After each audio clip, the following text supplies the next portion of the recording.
এক রাতে সিন্ডারেলা একা আগুনের পাশে বসে কাঁদছিল। তার চোখের জল মাটিতে পড়তেই ঝলমলে আলো জ্বলে উঠল। এক জাদুকরি পরী এসে দাঁড়ালো তার সামনে।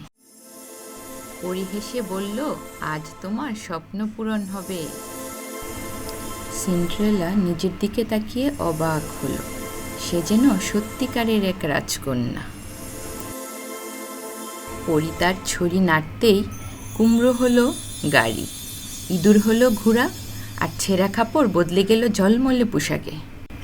সিন্ডারেলা নিজের দিকে তাকিয়ে অবাক হলো।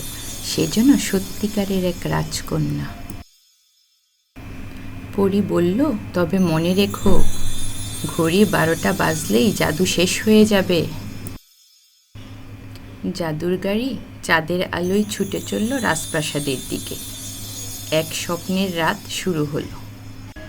এখানেই শেষ নয়, পরের পার্ট দেখতে চ্যানেলটিকে সাবস্ক্রাইব করো।